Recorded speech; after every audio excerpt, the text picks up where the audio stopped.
اللہ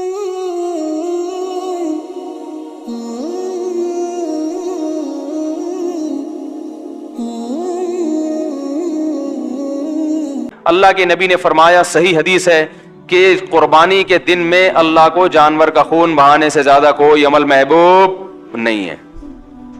تو اس سے بڑی فضیلت کیا ہو سکتی ہے بھائی؟ نہیں بھی واجب ہو تو کر لو یار, کیا خیال ہے؟ قرضہ لے کے بھی کر سکتے ہیں بشرطے کہ ادا کرنے کی قدرت ہو, کیونکہ جب قرضہ ادا کرنے کی قدرت نہیں ہوتی پھر آپ قرضہ لے کے قربانی کا بکرا خریدو گے تو تھوڑے دن میں خود قربانی کا بکرا بن جاؤ گے. سمجھ آ رہی ہے بات؟ جب پیسے نہیں ہوں گے ادا کرنے کے, تو پہلے جو بکرا ہے نا قربانی کا اسی کو قربان کرو, اپنے آپ کو قربان مت کرو قرضوں میں ڈال کے. اگر اللہ نے گنجائش دی تو کرو. اور یہ گوشت کی عجیب بات ہے بھائی, آپ پورے سال کھانا کھاتے ہو, اس کھانے کی نسبت اللہ کی طرف نہیں ہوتی. ایک سیکنڈ, اس کی نسبت اللہ کی طرف, حالانکہ وہ بھی اللہ ہی رزق دیتا ہے نا, لیکن اس کی نسبت ہوگی یہ میرے ابا نے کھلایا, یہ میری اماں نے کھلایا, یہ فلاں کا ولیمہ تھا اس نے مجھے گوشت کھلایا. کیا خیال ہے بھائی؟ یہی ہوتا ہے نا, یہ مفتی صاحب نے دعوت کی, یہ میرے پیر صاحب نے دعوت کی, یہ پڑوسی نے دعوت کی, یہ جناب میرے ابا نے دعوت کی, دادا نے کھلایا, ماموں نے کھلایا. یہ ہوتا ہے نا. یہ واحد کھانا ہے جس کی نسبت کس کی طرف ہے؟ اللہ کی طرف. یہ واحد کھانا ہے جس کی نسبت کس کی طرف ہے. تبھی ان پورے سال آپ روزے رکھ سکتے ہو. دیکھو کوئی آپ کی دعوت کرے اور آپ اس دن روزہ رکھ لو, اس کو غصہ آئے گا نا. ارے بھائی ہفتے کو وسیم بھائی نے آپ کی دعوت کی, بھائی وسیم بھائی بیٹھے معذرت, آپ نے ہفتے ہی کو روزہ رکھ لیا, وسیم بھائی کو غصہ آئے گا کہ نہیں آئے گا؟ یار آج ہی رکھنا تھا جب تمہیں پتا تھا میں دعوت کر رہا ہوں. لیکن اللہ کو غصہ نہیں آئے گا. اللہ کہے گا وہ وسیم سے جا کے لڑ, اس نے دعوت کی تھی, تیرے روزے رکھنے سے اس کا نقصان ہو رہا ہے, تو تمہارا آپس کا جھگڑا ہے, حل کرو بیٹھ کے. کیا خیال ہے؟ صحیح ہے نا. میں روزے کا ثواب بہرحال دوں گا کیونکہ میرے لیے روزہ رکھا ہے.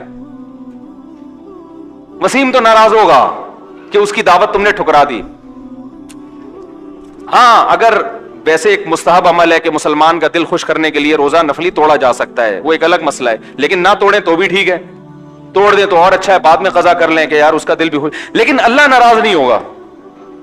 اللہ کہے گا تمہارا معاملہ وسیم کا معاملہ, تمہاری کتنی دوستی ہے تم دونوں جانو, روزے کا ثواب بہرحال میں تمہیں دوں گا. اس کی دعوت ہے نا, میں نے تھوڑی کی ہے. بقرعید کے دنوں میں کس کی طرف سے دعوت ہوتی ہے؟ اس دن روزہ رکھو گے اللہ حساب لے گا. کم بہت, یہ جو میں نے اتنے جانور کٹوا رہا ہوں تجھ سے اور کھلانے کے لیے کٹوا رہا ہوں, آج ہی تو نے روزہ رکھا, حرام ہے, گناہ ہے. کتنی بڑی فضیلت ہے بھائی. یہ مت دیکھو کھا کیا رہے ہو, یہ دیکھو کہ نسبت کس کی طرف ہے اس کی. اور یہ جو ہم قربانی, یہ اللہ کی دعوت کیوں ہے؟ سوال پیدا ہوتا ہے. ہم تو جانور اپنے پیسوں سے کاٹتے ہیں, قربانی کرتے ہیں, قصائی کو خود پیسے دیتے ہیں, کھال خود اترواتے ہیں, پھر چانپیں الگ سے نکلوائی, پائے الگ بنوائے, تو سارا کچھ تو ہم خرچہ خود ہی کر رہے ہیں. اللہ کہاں سے درمیان میں آ گیا بھائی؟ سوال ہی پیدا نہیں ہو رہا تھا, جواب کہاں سے سمجھ میں آئے گا بھائی؟ جواب اس کا یہ ہے کہ قربانی عبادت ہے. عام دنوں میں آپ گائے کاٹ کے کھا جاؤ, ثواب نہیں ملے گا. یہ گوشت ملے گا آپ کو, ثواب تھوڑی ملے گا. دونوں چیزیں تھوڑی ملیں گی, گوشت بھی ملے ثواب بھی ملے. اللہ کہیں گے تو نے گوشت مل گیا نا, بس اور کیا چاہیے. قربانی میں جب ہم جانور کاٹتے ہیں تو یہ کس کے لیے قربان کرتے ہیں؟ اللہ کے لیے. اس میں اصل تو یہ ہے کہ یہ گوشت ہمارے لیے حلال نہیں ہونا چاہیے, بلکہ یہ اللہ کی ملکیت میں چلا گیا, یہ اللہ کی ملکیت میں چلا گیا. اب اللہ جو کہے گا اس کو غریبوں میں بانٹ دو یا جلا دو, تبھی پہلے قربانی کا گوشت جلا دیا جاتا تھا. ایسے بھی واقعات ہوئے ہیں, قربانی کی اور وہ جلا دیا, آسمان سے آگ آئی اس نے جلا دیا. اصل تو قربانی یہ. تو اللہ نے غریبی میں کیا کیا کہ بھائی تم نے میرے لیے جانور کاٹ دیا, اب یہ جانور میری ملکیت میں آ گیا, تمہارے پیسے ختم. اب میں تمہیں اجازت دے رہا ہوں, چونکہ آج عید کا دن بھی ہے, خوشی کا دن بھی ہے, تو اب میری طرف سے یہ کیا ہے, کھاؤ. تو یہ اللہ کی ملکیت میں گھوم کے واپس آتا ہے. اور عام جو ہم جانور کاٹ کے کھاتے ہیں وہ ڈائریکٹ ہم نے جیسے مرغی خریدی وہ ہماری ہو گئی, کاٹی ہماری ملکیت میں کٹتی ہے. تو اللہ نے اس میں ہماری ملکیت کو فرض کیا ہوا ہے. قربانی کے جانور پہ اللہ ہماری ملکیت نہیں مانتا. اللہ کہتے ہیں کٹ گیا تو مجھے دے دیا, اب میں تمہیں کہہ رہا ہوں کہ کھاؤ, تبھی اس کو بیچنے کی اجازت نہیں ہے. اگر یہ ہمارا ہوتا نا تو ہم بیچ بھی سکتے.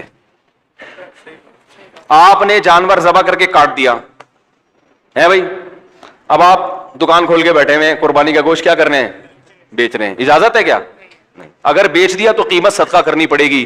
پیسے حتیٰ کہ کھال نہیں بیچ سکتے, کھال بیچی تو قیمت صدقہ استعمال نہیں کر سکتے. یہ سب اس کی علامتیں. اب یہ ہمارا نہیں, حتیٰ کہ قربانی کے جانور کی رسی بیچ کے پیسے کھانا بھی جائز نہیں ہے. جس رسی میں باندھا ہوا تھا نا, وہ رسی بھی بیچو گے تو اس کی قیمت بھی صدقہ کرنی پڑے گی. بہت مشکل ہے میرے بھائی, بہت مشکل ہے. تو اس لیے میرے بھائی انجوائے کرو. کون کھلا رہا ہے؟ اب بعض لوگ بڑے نخرے والے تھے, ہم تو پورے سال ایکچولی گوشت کھاتے ہیں تو یہ سارا ہم غریبوں میں بانٹ دیں گے. بڑی بے مروتی کی بات ہے یار, بڑی بے مروتی کی بات ہے. غریبوں میں بانٹتے رہو پورے سال, غریبوں میں بھی بانٹو. اللہ نے کہا ہے کہ کھلاؤ, خود بھی کھاؤ, غریبوں کو بھی کھلاؤ. تو لیکن یہ کہ سارا گوشت صدقہ کر دینا, خود کچھ بھی نہ کھانا, یہ ناپسندیدہ حرکت ہے. سمجھ رہے ہیں؟ عام دنوں میں آپ بیل کاٹ کے پورا غریبوں کو کھلا دیں, کوئی مسئلہ نہیں ہے. ان دنوں میں خود بھی خود کھاؤ اس میں سے, کیونکہ یہ ایسے ہی ہے جیسے وسیم بھائی نے آپ کی دعوت کی, آپ نے سارا پیک کر کے غریبوں کو کھلا دیا. غصہ آئے گا, بولے گا میں نے تیرے لیے دعوت کی ہے, چل بچ جاتا یا کچھ. تبھی فقہا نے یہاں تک بیان کیا کہ جس کے اہل و عیال زیادہ ہوں, ایک قربانی ہو رہی ہے, بچے زیادہ ہیں, گھر والے زیادہ ہیں, تعداد زیادہ ہے, 4 بیوی ہیں فار ایگزامپل. مثال دینے میں کوئی حرج نہیں ہے, گھبرائے نہیں, صرف مثال دے رہا ہوں. اور وہ خود قربانی کا بکرا بنا ہوا ہے اور وہ اتفاق سے قربانی کر بھی دے, تو فقہا نے لکھا ہے کہ پہلے اپنے بچوں کا پورا ان کو کھلا دو. بعض لوگ بےچارے اتنے چھوٹے چھوٹے جانور لے کر آتے ہیں, اس میں سے بھی 3 حصے کر کے, وہ پھر بچے منہ دیکھ رہے ہوتے ہیں, ابا پورے سال آج تو نے ہمیں گوشت کھلایا ہے, آج ہمارے یہاں گائے کٹی ہے, دمبا کٹا ہے, بکرا کٹا ہے. اب غریب لوگ بےچارے نہیں کھا سک پاتے پورے سال گوشت, تو ایسے لوگوں کو فقہا نے لکھا ہے کہ وہ پورا گوشت بھی بچوں کو کھلائیں, تاکہ وہ جن غریبوں کے لیے, مالداروں کے لیے کہ بھائی تم کھاتے رہتے ہو, 1/3 خود کھا لو, وہ کھاؤ, وہ صدقہ نہ کرو, باقی 2/3 یا 1/3 صدقہ کر دو, 2 خود رکھ لو. تو یہ کسی بھی طرح سے کیا جا سکتا ہے. تو اس لیے بھائی اس میں تو بڑھ چڑھ کے قربانی کرنی چاہیے. جانور لائیں, گرائیں, کھائیں. قرآن کے الفاظ کتنے پیارے ہیں, فَكُلُوا مِنْهَا, خود بھی اس میں سے کھاؤ, وَأَطْعِمُوا الْبَائِسَ الْفَقِيرَ, اور جو تنگ دست محتاج لوگ ہیں ان کو بھی کھلاؤ. تو ان کو بھی عام صدقہ کی نسبت یہ جو قربانی کا گوشت صدقہ کریں گے زیادہ ثواب ملے گا, کیونکہ ان کو بھی آپ اللہ کے دیے ہوئے جو اللہ نے آپ کی ضیافت کی تھی اس میں ان کو بھی اپنے ساتھ شریک کرو. یہ ایسا ہی ہے جیسے بادشاہ سلامت آپ کی دعوت کریں تو پھر آپ کسی غریب کو بھی اپنے ساتھ لے جاؤ, تو اس کو جو خوشی ہوگی بولے گا بھائی واہ واہ واہ, اتنی بڑی دعوت میں تم نے ہمیں بھی اپنے ساتھ بلا لیا, ہمارا بھی اکرام کر رہے ہو. تو اس لیے قربانی کا گوشت کھایا بھی کریں, کھلایا بھی کریں, اور بقرعید کے 5-6 دنوں میں کھا پی کے وہ ایک کسی نے بتایا نا کہ اسٹور بھی کر سکتے ہیں, کوئی مسئلہ نہیں ہے.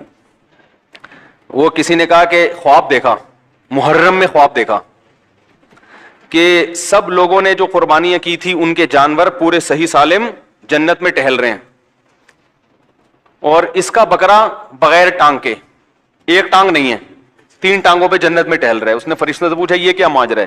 انہوں نے کہا یہ ابھی تک فریج میں پڑی ہوئی ہے چانپ جو ہے نا اس کی یہ ابھی تک وہاں پہنچی.